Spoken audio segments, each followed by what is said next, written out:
সমস্ত গৌর ভক্তের চরণে এই অধমের অনন্ত কোটি ধন্যবাদ।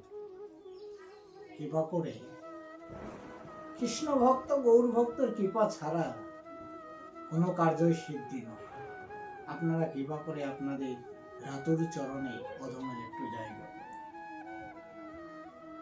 আজকে আলোচ্য বিষয় ভক্ত ভগবানের মিলন। ভক্ত ভগবানের মিলন যে জায়গাটা মহাজনী সিদ্ধান্ত আমরা চৈতন্য চরিতামৃতের মধ্যে আমার প্রভু রায় রামানন্দ এবং স্বয়ং ভগবান শ্রীকৃষ্ণ চৈতন্য দেবের মিলন করে। প্রভু আমার রায় রামানন্দের সঙ্গে মিলন করবে বলে স্বরূপ গোসাইয়ের সঙ্গে দেখা করলেন। বলছে আমি একটু রায়ের সঙ্গে কৃষ্ণ কথা শুনব। স্বরূপ বলল, প্রভু কৃষ্ণ কথা তো আমি জানি না, কৃষ্ণ কথা যদি শুনতেই হয় রায়ের কাছে যাও। প্রভু আমার রায়ের সঙ্গে দেখা করার জন্য কোথায় এলে? গোদাবরীর তীরে।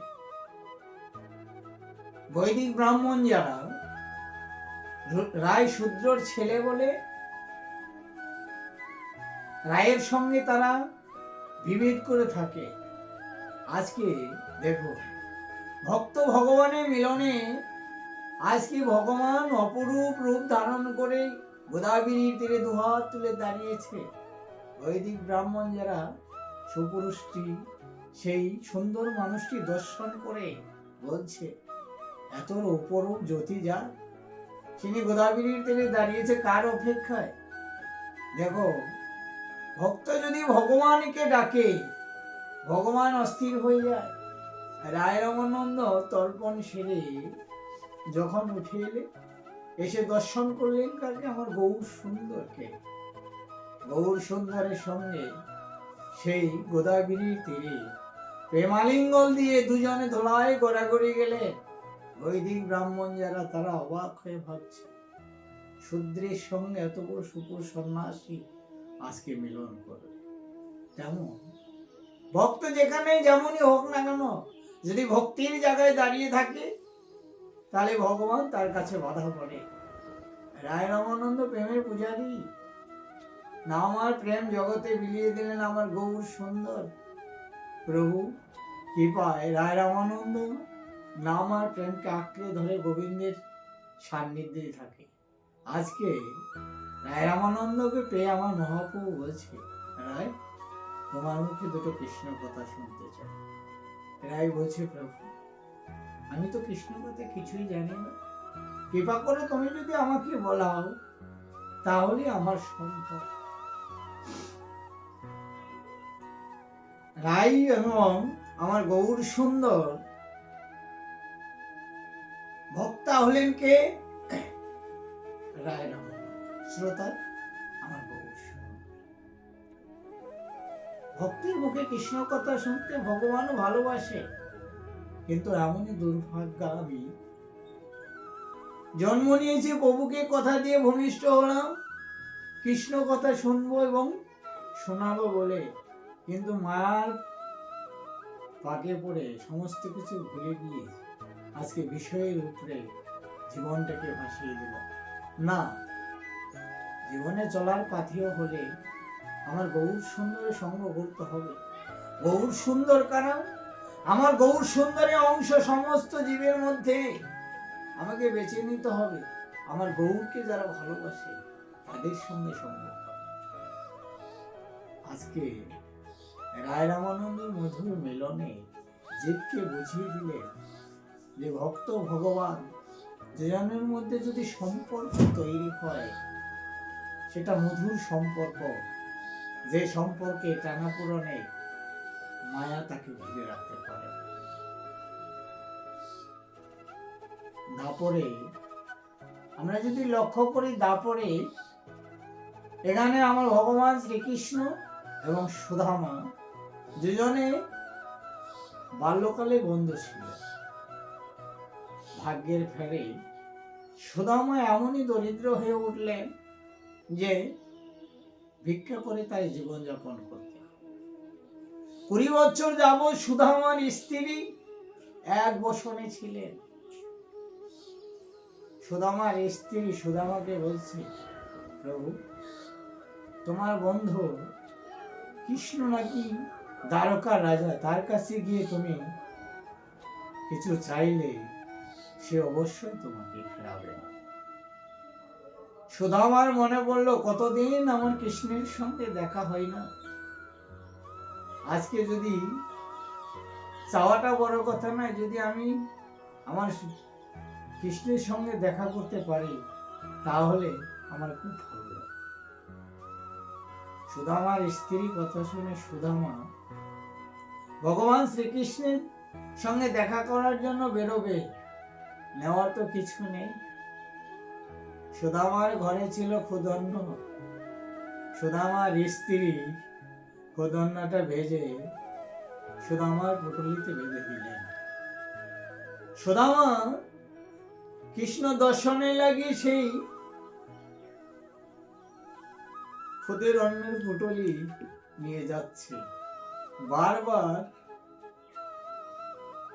সেই পুটলিটা দর্শন করছে আর কাঁদছে। পুটলিটা নয়ন জলে ভিজিয়ে সিক্ত করে দিল। যখন দ্বারকায় গিয়ে উপনীত হলে, দ্বারকার দ্বারে যারা দারোয়ান ছিল কৃষ্ণের, তাদেরকে কাছে গিয়ে সুদামা বলছে, তোমরা শুনছো, আমি কৃষ্ণের সঙ্গে দেখা করতে এসেছি। যারা কখনোই সুদামাকে দেখে নাই, সুদামার বেশভূষা দেখে বলছে, পথের ভিখারি আমাদের রাজা কৃষ্ণের সখা কোনোদিনই হতে পারে না। সুদামাকে বারবার করে দূর দূর করে তাড়িয়ে দিচ্ছে। সুদামা বলছে, একটি বার গিয়ে কৃষ্ণকে বলো যে তোমার সখা সুদামা এসেছে। কেউ মানছে না, বলছি তুমি সুদামার বন্ধু, এটা আমরা বিশ্বাস করতে পারছি না যে পথের ভিখারি সে হবে কিনা আমাদের কৃষ্ণ রাজার সখা, এটা হয় না। দেখো গোবিন্দের পরিহাস। ভগবান শ্রীকৃষ্ণ সিংহাসনে বসেছিলেন,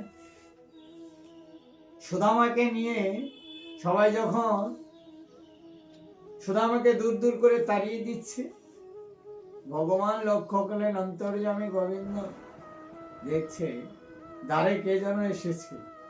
ভগবান সিংহাসন ছেড়ে ভক্তের জন্য দ্বারে এসে দাঁড়ালেন।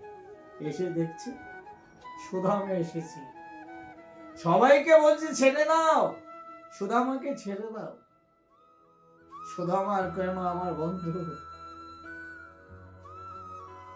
এখানে মহাজন সিদ্ধান্ত বলছে, আমা হইতে নাম বড়, নাম হইতে ভক্ত বড়। আজকে তাই ভগবান হয়ে জগৎ শিক্ষা দেওয়ার জন্য বলছে, দেখো আমা হইতে আমার ভক্ত বড়। ভক্তকে নিজে আলিঙ্গন করে নিজের সিংহাসনে বসে ভগবান হয়ে ভক্তের চরণ ধৌত করছে। যদি ভক্তির জায়গায় থাকা যায় তাহলে ভগবান ভক্তের জন্য কি করতে পারে। আজকে আমরা সেই জায়গাটায় যদি ভাবি, ভগবান হয়ে ভক্তের চরণ ধৌত করছে, শুধু তাই নয়, সুদামার চরণ ধৌত করে চরণামৃত পান করলেন আমার গোবিন্দ। নয়ন জলে ভক্তের চরণ ধৌত করলেন।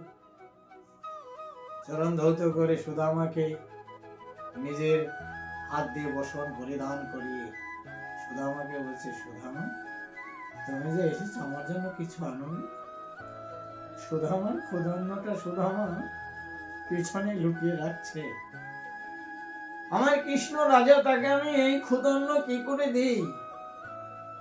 সুদামার কাছে করজোড়ে হাত পেতে চাইছে ভগবান ভক্তের কাছে।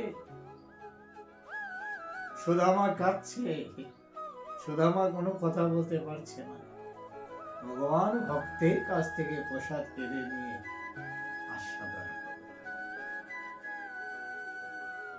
তাহলে মায়ায় পড়ে ভগবানকে ভুলে যায়, ভগবান ভক্তের জন্য সমস্ত কিছু করতে পারে। আজকে যদি আমরা ভালো করে লক্ষ্য করে দেখি যে ভগবান কি করতে পারে, যাদের নিয়ে আমরা সংসার করছি, আজকে আমি পৃথিবী থেকে চলে যাব, কেউ আমার সঙ্গে যাবে না। কিন্তু বর্তমান আমরা যদি সেটা লক্ষ্য করে দেখি, আপনজনের কাছে শুয়ে থাকলে যে মানুষটা ঘুমানোর পরে আর কোনো কিছু মনে রাখে না, কিন্তু আমার গোবিন্দ যদি সে ঘুমিয়ে যায়, আমি আর কোনোদিন জাগবো না। কেমন করে? আমরা যদি ঘুমিয়ে যাই তাহলে আর ভালো মন্দ কিছু মনে থাকে না, কিন্তু যদি আমার গোবিন্দ ঘুমিয়ে যায়, আমি আর কোনোদিন জাগবো না। তাই আমার গোবিন্দ কোনোদিনই ঘুমায় না। সে মানুষটা আমার মাথার কাছে বসে সারা রাত জেগে থাকে। সে জেগে আছে বলেই তো আমি জেগে আছি।